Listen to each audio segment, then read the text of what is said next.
platforms. Next up on our news segment, next up on our episode, I just put The Mandalorian. There's like 3 different things with The Mandalorian that we could talk about on this episode. And here's the first. The show this past weekend won 7 Creative Arts Emmys this past weekend. I just said that. Now, here are the 7, and I'm just going to ask, do any of these stand out to you, DJ? First one, sure. Outstanding prosthetic makeup, outstanding cinematography for a single camera series, outstanding sound mixing for a comedy or drama series, outstanding music composition for a series, outstanding special visual effects in a season or a movie, outstanding stunt coordination, and outstanding stunt performance. Wow, that is a long list, a great list. Yeah. I hope whenever we get to, like the main Emmy show, the main awards, I hope The Mandalorian keeps racking them in because season 2 well deserves it. But like I said, DJ, let me go back to that question. Any of those stand out to you? They all technically, to be perfectly fair, they all stand out, but there were certain things about them that I wanted to point out. Okay, go for it. That I thought were just really cool. 2 of these awards were given to a Dave Filoni directed episode.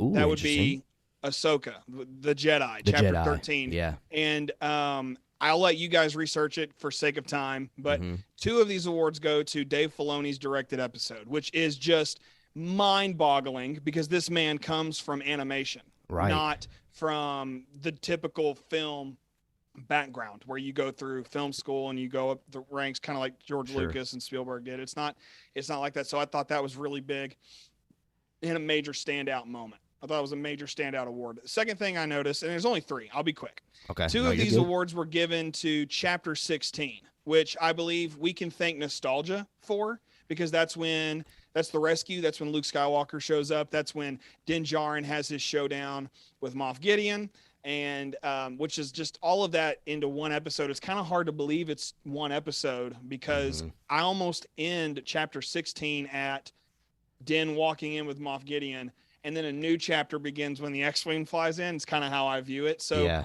to me, it's just one of these action-packed things. So that's 4 awards for 2 episodes right there.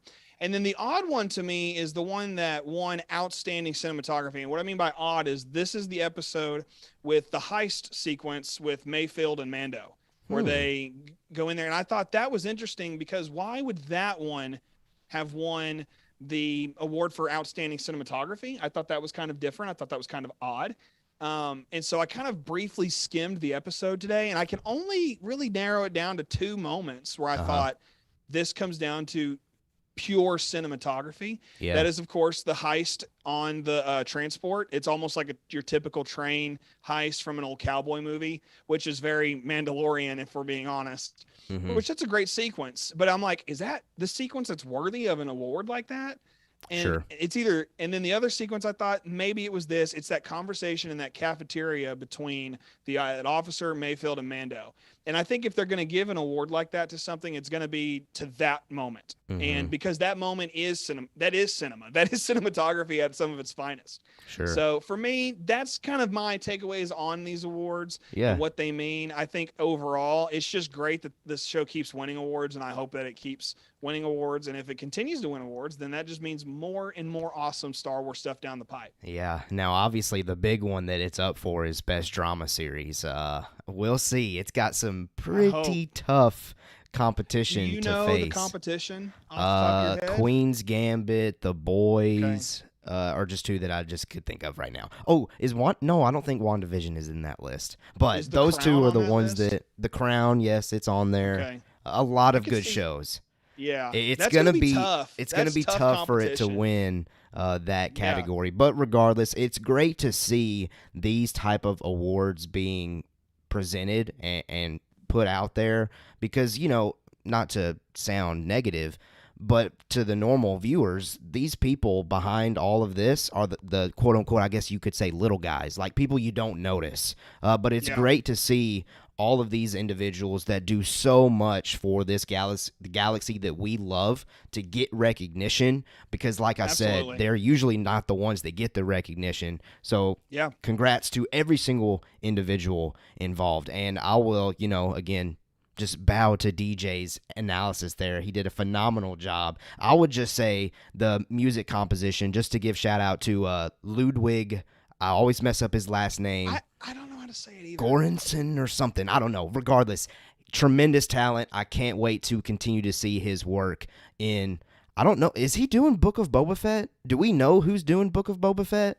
That's a good question. Because I would love for them to keep, like, the Mandoverse has kind of like the same score feels, if you will. But I wouldn't be like, just, it has to be him. I'm not like that. No, but I'm not just attached at the hip to him or anything, right. But it would make the most sense for him to be there. I hope that they choose him. He's my number one pick right now, which is that's a weird statement in and of itself, because 3 years ago I would have said John Williams or nothing. But like Ludwig has just killed it with The Mandalorian. And so I would love to see him in Book of Boba and other projects as well. Yeah. Well, all right. Next thing that we've got here for The Mandalorian is a rumor. The Mandalorian will begin filming season 3 from September 20th to March 23rd. And the source on this is the Production Weekly. To be honest, I've never really heard of the Production Weekly, but this kind of gets backed up with what Carl Weathers said a couple weeks ago about how they were fixing to start shooting.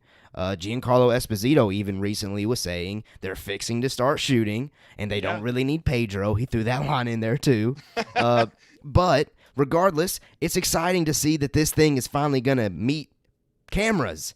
Lenses are going to be shooting on all of these characters that we have come to know and love. I can't wait. I think, and I've been on this train for a while, I think this is verification that we are indeed getting this show in the fall/winter months of 2022, which again is definitely my preference. I know we want it. I know we want it as soon as we can get it. But I think I tweeted this out this past week. The Mandalorian goes hand in hand with pumpkin spice lattes, Thanksgiving dinners, Christmas, opening up presents. There's a baby Yoda under the tree for a little kid. All of that stuff for me now goes hand in hand. So that release frame gets me the most excited. But what say you, DJ? What are your thoughts on all of this stuff?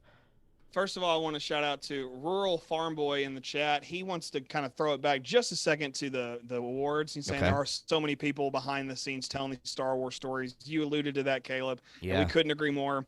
Rural Farm Boy, thanks for being here. And on top of what we were just talking about, I'm with you. I love that it comes out in the fall, because I remember I was talking to my cousin a while back, and he was like, man, is there a new Star Wars movie this year? And it was one of those years where there wasn't one. And I was like, no, it's not coming this year, but we've got, Mandalorians, coming up and stuff like, and I was telling him stuff like that. And he was like, okay, I feel like Star Wars is like a Christmas movie now, where, you go just back a few years, it's less than 20 years ago. It's like, oh, that's a summertime movie. It's a summertime blockbuster. But like, I've kind of grown into this, like, the fall and the winter, that's the time for Star Wars content. And not to say that I didn't like Bad Batch, and I'm not looking forward to Star Wars Visions, because I am. And I loved Bad Batch, but it's right with this live action content that we've been getting. I prefer it in the fall and the winter. And the fact that it could come out in next fall, I think makes all the sense in the world, because you got to remember with this behind the scenes type stuff,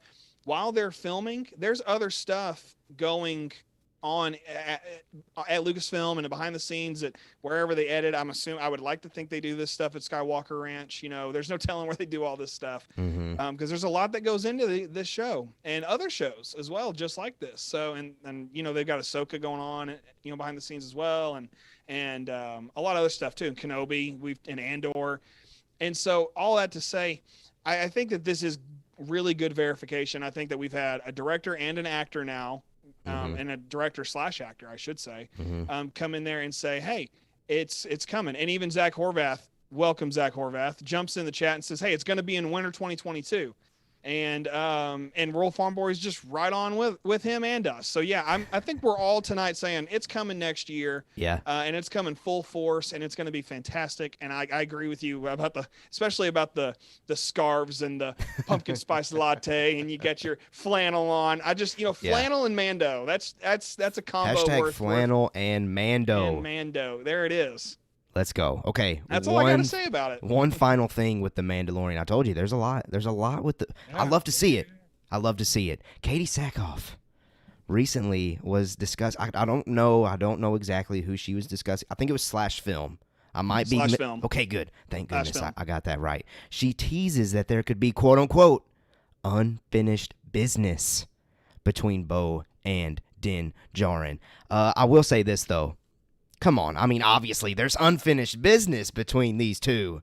Like, that was her whole arc in Season 2 was to try to get the Darksaber back, and now that Din Djarin is the rightful owner of said saber, of course there's some unfinished business. Now, she did not confirm that we are getting that unfinished business. That's her as one of us, as a fan, saying that, man, it would be really cool to see that unfinished business. Like, come on now. I call BS on that. I'm just saying there's no way that, come on. This is my new word for our streaming. Everybody's being cheeky. I'm tired of this cheeky. Where you at, Blue Harvest Bricks? Yeah, come on, Blue Harvest Bricks. Jump in here. But I'm just like, everybody just keeps being real cheeky. Like, oh, I might not be in it. At Liam Neeson. Oh, at Andrew Garfield. At Andrew Garfield, at Katie Sackhoff, at Carl Weathers. Everybody's just like at Tobey Maguire. At this point, I'm just like, come on. Just, there's an old phrase, and it's a little PG-13 of a phrase, but I'm going to say it. Piss or get off the pot. Come on. I mean, just own up to what you're doing, because at a certain point, you just have to jump on the horse and ride. I'm just calling BS. She's in it. They're going to fight. I'm looking forward to 2022. Me too. I can't wait to see it. But you know what? Those of you out there, let us know. Do you think we see this quote unquote unfinished can't get that out. Unfinished business. Do we see it? Now, I guess to play devil's advocate, we don't have to see it in Season 3. It could just be, further down the line. But I think it naturally makes sense to see it in Season 3 because Katie Sackhoff's character, Bo, is not going to just sit back and let that sit. She's going to do something about it. That's why it's going to happen in Season 3. Yeah. All right. We'll see. That's why it's going to happen in Season 3. We shall see. We shall Dying on that hill. Dying. All right. Fair enough. Okay. Next on the news is